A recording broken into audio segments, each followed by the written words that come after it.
राधे राधे मित्रों, स्वागत है आपका राधे कथा सागर में। आज हम सुनेंगे दशा माता व्रत की कथा। इस कथा को सुनने मात्र से दशा माता की कृपा हमारे परिवार पर बनी रहती है।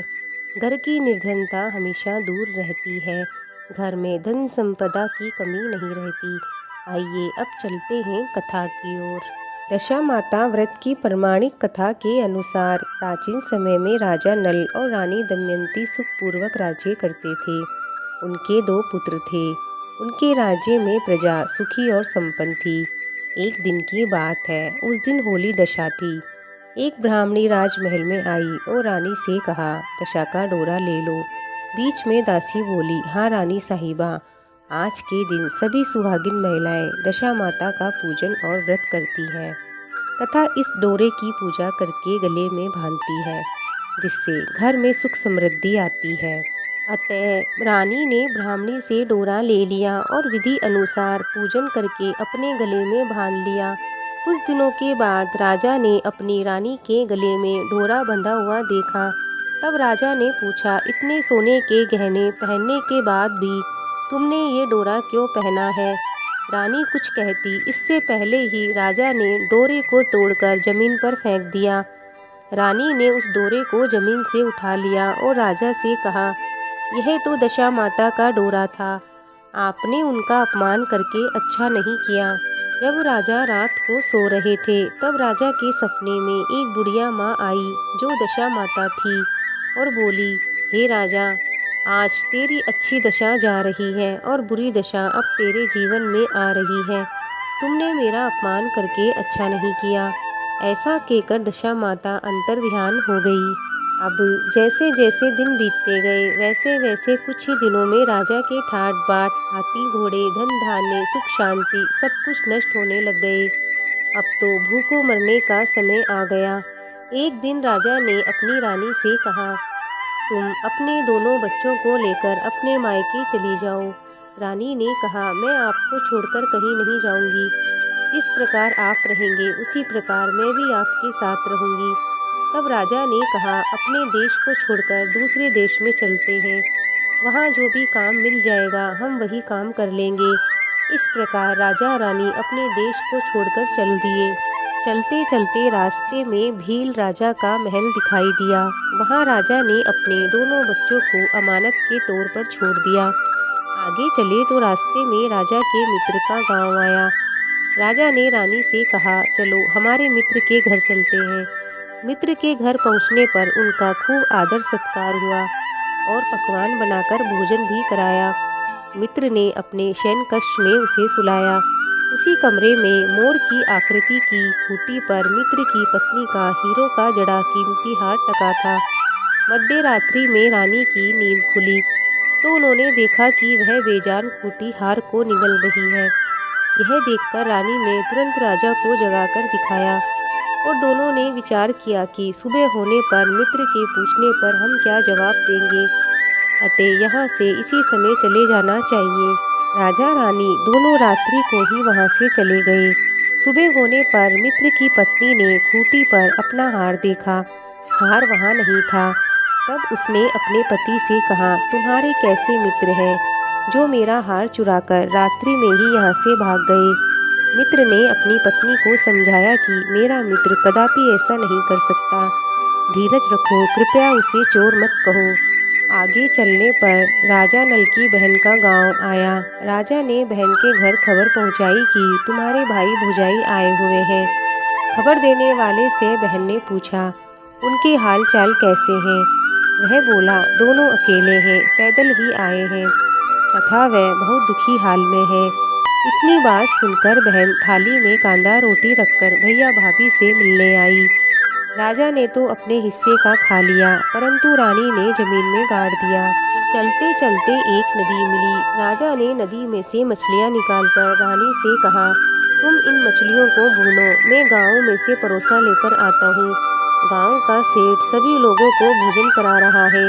राजा गांव में गया और परोसा लेकर वहां से चला तो रास्ते में चील ने झपट्टा मारा और सारा भोजन नीचे गिरा दिया। राजा ने सोचा, रानी विचार करेगी कि राजा तो भोजन करके आ गए और मेरे लिए कुछ भी नहीं लाए। उधर रानी मछलियाँ भूनने लगी तो दुर्भाग्य से सभी मछलियाँ जीवित होकर नदी में चली गई। रानी उदास होकर सोचने लगी कि राजा पूछेंगे और सोचेंगे कि सारी मछलियाँ खुद खा गई। जब राजा आए तो मन ही मन समझ गए और वहां से चल दिए। चलते चलते रानी के मायके का गांव आया। राजा ने कहा, तुम अपने मायके चली जाओ, वहां दासी का कोई भी काम कर लेना, मैं इसी गांव में कहीं नौकरी कर लूंगा। इस प्रकार रानी महल में दासी का काम करने लग गई और राजा तेली के घर काम करने लग गए। दोनों को काम करते बहुत दिन हो गए। जब 1 साल बाद फिर होली दशा का दिन आया, तब सभी रानियों ने सिर धोकर स्नान किया। दासी ने भी स्नान किया।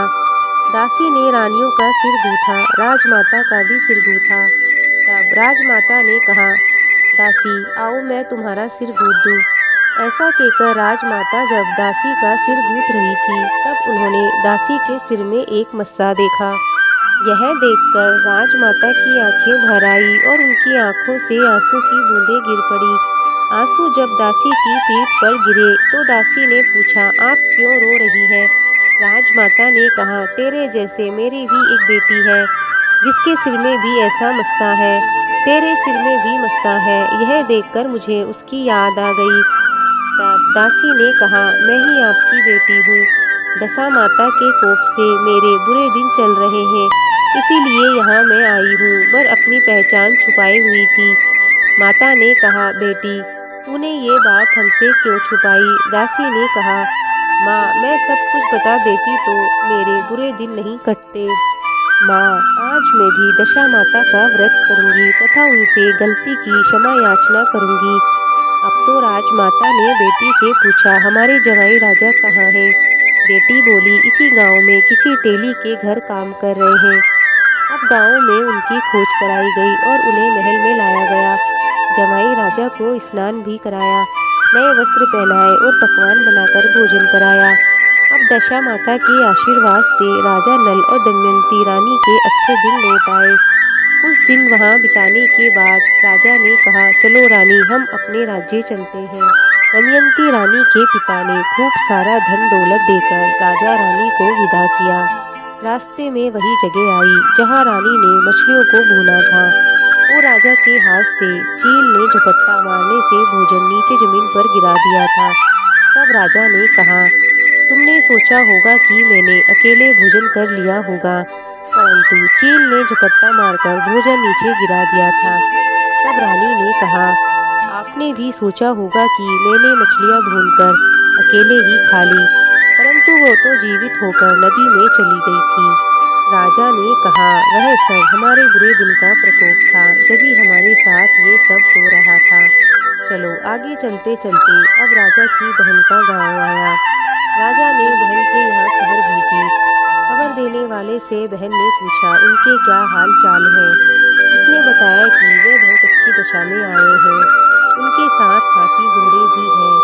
यह सुनकर राजा की बहन मोतियों की थाल सजाकर लाई। तभी दमयंती ने धरती माता से प्रार्थना की और कहा, हे माँ, आज मेरी अमानत मुझे वापस दे दो।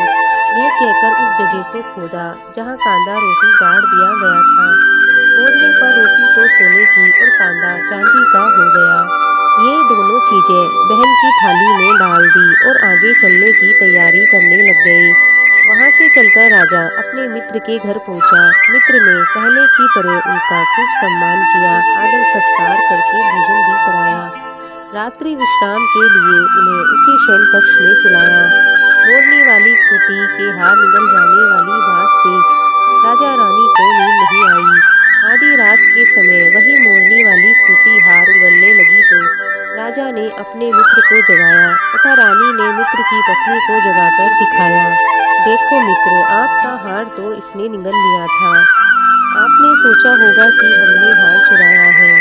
दूसरे दिन राजा रानी प्रातःकाल नित्य क्रम से निपटकर वहां से चल दिए। वे भील राजा के यहाँ पहुँचे और अपने पुत्रों को मांगा तो भील राजा ने देने से मना कर दिया। गांव के लोगों ने उन दोनों बच्चों को वापस दिलाया। राजा रानी अपने बच्चों को लेकर अपनी राजधानी के निकट पहुंचे तो नगरवासियों ने लव लश्कर के साथ उन्हें आते देखा। सभी बहुत प्रसन्न हुए और उनका स्वागत किया। गाजे बाजे के साथ उन्हें महल पहुंचाया। राजा का पहले जैसे ठाट बाट हो गया।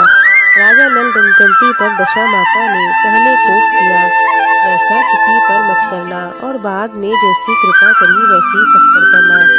बोलो दशा माता की जय। मित्रों, ये कथा यहीं